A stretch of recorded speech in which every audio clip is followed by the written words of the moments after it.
Hello, Blue Studies International Community. Today, I want to share with you a very inspiring story of a couple from Mexico. They arrived 4 years ago to Australia, full of dreams and goals, and they have to overcome so many challenges, like not having money, not having the right contacts, or English being as the second language.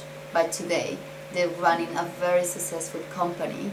They achieve the professional and personal goals. They're very happy, they have a new lifestyle in Australia, and we're very proud of them. We're proud of being part of the journey that they made in Australia. So if you feel that you probably going through all these challenges, this video is for you. You need to watch this interview and be inspired. So I invite you to watch the interview.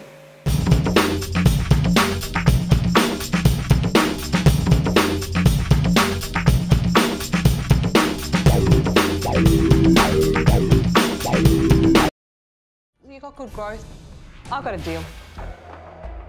I'll give you $75,000 for 45% of the business, with a 6% royalty on cost, not on sales, in perpetuity. I like the business. I especially like you guys. I would like to offer $80,000 for 45%, no royalty. I do have some connections in the space you're looking for. Before you say yes to him, I'm trying to negotiate with everybody to he's a see. phenomenal salesman. You're the legs of this business. You will be walking the streets. You know, John won't be walking the streets with you. He'll be there as an advisor. Janine, you're going to walk the streets. Tú decides. ¿A quién más? Tú decides.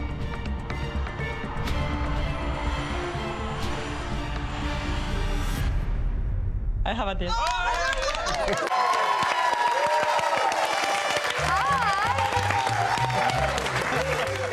Giselle and Emilio, but for so many of the people, whether they get invested or not, it still can be a life changer because it's a great channel to market, if you like. But you've got to know your numbers. You've got to be passionate about your product, and then you just got to do it. And a lot of people have great ideas and they die with them. You've really got to go out there and try and make something of it. And this is a Shark Tank is just an amazing way to do that. So it's an exciting, life-changing opportunity for people. Yeah, it certainly is. Congratulations, guys, on the huge deal. You've got fantastic energy. Welcome, Emilio and Giselle. We're very happy to have you here today with us. We would like you to share your story, like when did you arrive in Australia, and yeah, how was that big challenge for you when you arrived?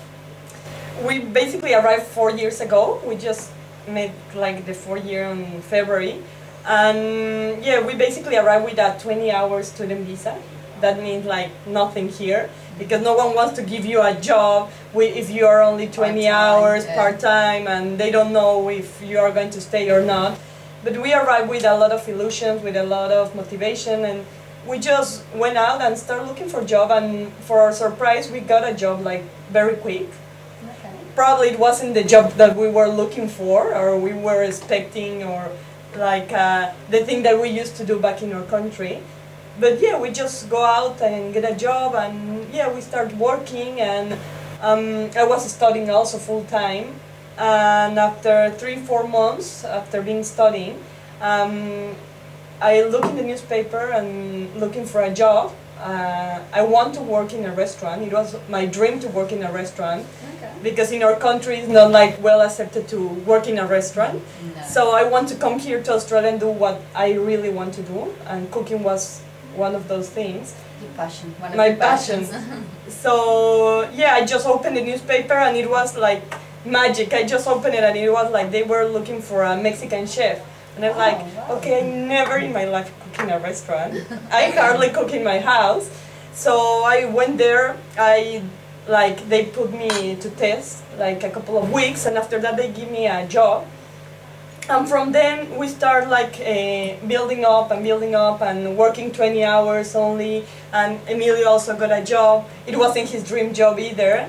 And in this restaurant we start having a really good feedback of the food that I was making, but especially for my sauces that I was making there. And friends and people around start saying like, oh, you should start selling your sauces because they are really good, and we don't have like a Australian-made product here and everything. So Emilio said like, okay, let's do it. So he made like all the design and everything for the bottle. I make all the design of the inside of the product, and we start selling it. So what was the main, like, what was the goal, like, when you decide to come to Australia? You were like, what was... We were looking for a quality of life. And quality of life based on the time we share together, the time we go to the beach. That's something we don't, sometimes we measure success. We have a, I don't know if it's worldwide, but at least in Mexico, sometimes we measure success with money. Yeah. And it doesn't have to do with money. Only money, yeah. Only money. Of course money helps, but it doesn't have to be measured by money. So we look for a better quality of life, and we got it as soon as we arrived to Australia. Of course that doesn't mean we're going to be working less or we had to work more than in Mexico, but we know where we're going, and we're going to better quality of life. So did you always have an idea to open your own company? That was something, like, there was a dream? We always have the idea to come here and open our own business, but one, we didn't have the money, which was not a barrier to start, but we didn't have just clear idea of what we wanted to do. But it's like painting, you just start painting and then you start to move the paint and decide exactly. So we started with 9 products, for instance. Now we have 4. So we have we by learning, by getting to know our customers, we start to focus more. But we always focus on having our own business. So you mentioned that you started with a little budget, like a... $300. $300, that is nothing. And we start selling to one shop that it was literally like 2 blocks away from home. And like we said, like, we are going to give them the best service ever. We are going to, like, Emilio was working Monday to Friday, and over the weekend he was going there and do tasting so that people can try the product and see it and everything. So we start there and we keep that customer for 3-4 weeks, and then we have a really good feedback, and we said, like, okay, let's go to another shop and another shop. And all that year we stayed like with 8 shops. And after that, Emilio decided to quit his job. Like, that also was very risky, because finally we were getting like, okay, now we can work 40 hours, everybody, 40 hours Emilio and 40 hours myself.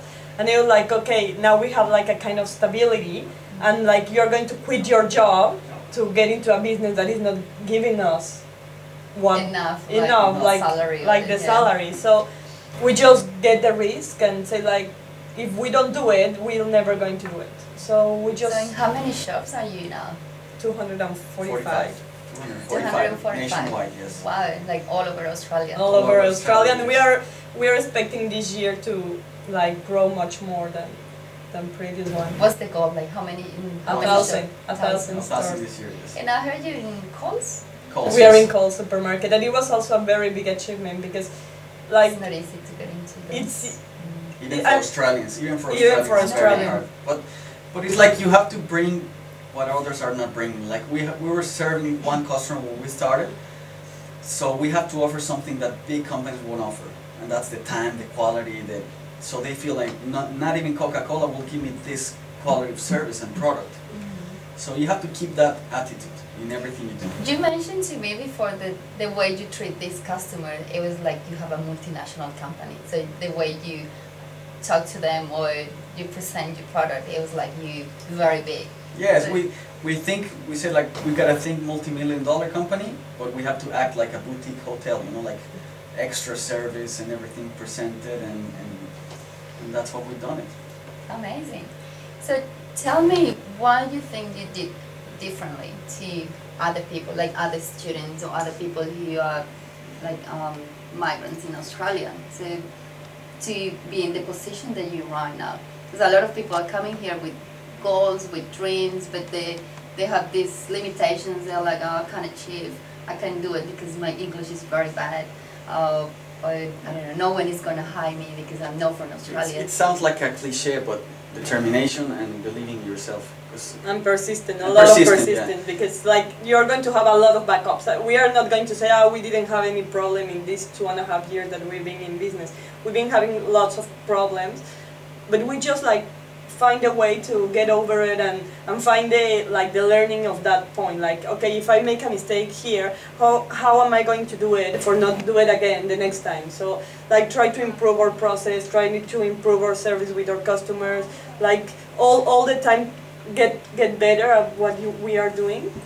So like you didn't have permanent residency No, when you started? No, we didn't. No, we didn't. But that didn't stop you. That didn't stop us. Yes, of course, exactly. We were limited at the beginning by working 20 hours, and then 40, yeah, remember. and then we got like the 40 hours, but we still not having the residency. So like, you know, like it's that thing that many things will back you up, but you have to push always, all the time be pushing. And of course, you will deal with uncertainty. Of course, I want to have the residency, but then you have the residency, and it all happened to us, you know. Then you forget about that.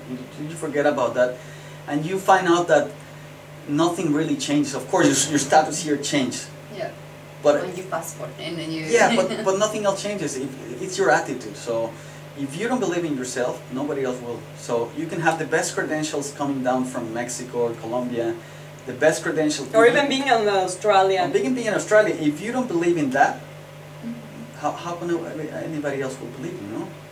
And especially, you know, people won't pay for what you know. They pay for what you do, and for that you have to demonstrate what you do. So you were on TV recently, like I saw you guys on this show, Shark Tank. So I want you to share with us, like, how was the experience? How did you go, like, there? And most importantly, like, how you prepared, and also how did you get the investment? It was amazing. I think it was a really good achievement for your company. It has to do with the same thing we've been talking about, the attitude, determination, and believing in what you're doing. Taking chances. Taking risks. Yeah, taking risks. Everything was risk, you know. Even the mariachi, what everybody loved it, was a risk, because the risk was that maybe they didn't like it. No, they will love it for sure. That's if you focus on the negative. Like one of the producers told me, like 10 minutes before, like said, that's going to be amazing. The room is going to be on fire, like it's going to be light up. But if you guys don't really project after that, I mean, the energy can be the expectancy they're going to have from you guys is going to be very high. So if you high guys don't really push the energy, I mean, it's going to be the opposite. And the presentation was amazing. I love when you told Janine that I called you and you didn't answer my phone. Like, I didn't answer my call. It was amazing, like, to confront her. And yeah, at the end of the day, they are persons like us. They are all the sharks are self-made millionaires. Yeah. So that means that they have to work to be there. So I think it's like a starting point for us also. So they see it like, okay, in one point of my life I was like them, you know, like, and when we got there, we just like were thinking about like. We just have to give 100% of ourselves, and if and not be afraid because they are millionaires or because they are investors, because if you are afraid, then they are going to feel that and they are going to back up, you know. And getting the investment is as hard as getting a job, in a way that we kept in mind when we were building the pitch, like 3 concepts, very clear concepts we needed to project in the investment proposition, and that was like, what can we achieve with them, for them, and through them? That's the thing when you ask for a job, you know. I'm asking for a job, give me the money. No, it's what can I do for you, through you, and with you. That's what you want in an employee. It's the same as in investment. At the end, they invest in people. Yeah, and that's what happened with John. Like he said, like, I like your product, guys, I like your company, but I like you more. So more as a person. So I think that is really, really good. Like they probably saw the potential in you, and especially like how they fight over you. Like it was amazing because they don't really done it with many other presenters. So I thought it was amazing. And Australians love Latins. They love Latins. They love, but of course they hate not being straight or not being, you know, honest. So if you're honest, you have attitude, doesn't matter if your accent is not so good. Or your English. I'm still working in my English. And let's be honest, the Australian English is not so good as well. So, exactly. So it's where you focus your attention. Wow, no, that's amazing. We're gonna see some parts of the video, obviously, like, you know, Shark Tank, it was like really, really inspirational for a lot of people. So, I think to finish the interview, I would like you to, each of you, to give a message to all these people who are overseas or already here, of like they have dreams, they have goals, what do they need to do, or just give a message to them. I think it doesn't matter how big or small is your goal, but you have to do it. And you need to find the ways and your path to achieve what you're looking for. Because if you just sit back and say like, oh yeah, I want to go to Australia, but if you don't do the things, nothing is going to happen. Or if you want to have a good job, but if you are not sending the resumes, you're not going to get a job. So you need to go out, fight, and like be resilient every day, and accept sometimes you're going to get no's, but also you're going to get one yes, and with that yes, it's going to be enough. So. And I think focus on the things you can control. That's getting the right visa, getting the right thing you're going to study. That's the thing you can control. The rest, I mean, just give your best attitude. So don't focus on what you can control. Means also, it doesn't matter how people think of you. It matters how you think about yourself. That's what you're going to project. So it matters how you think about yourself. Your credentials are important if you think they're important. Exactly. Well, guys, I can't thank you like enough. Like, I'm very, very happy to have you here. I'm very proud of you. I'm very proud to work with you in the past, and now see you like on TV, and like you're gonna become like very famous. The sauce is going to sauce, yeah. No, and of course you like I think business these days are more like about people. So yes. Obviously you're behind this brand, and you're showing that to people. That's why you get like during 244 shops at the moment, and no doubt that you're gonna be in 1,000 shops at the end of the year. So good luck. We'll do another interview when you're in. When we get like the 1,000 stores. And this is the sauce, guys. Like Ranchero, we need to support. Like support local businesses. www.ranchero.com.au. Exactly. Thank you very much. Thank you. Gracias.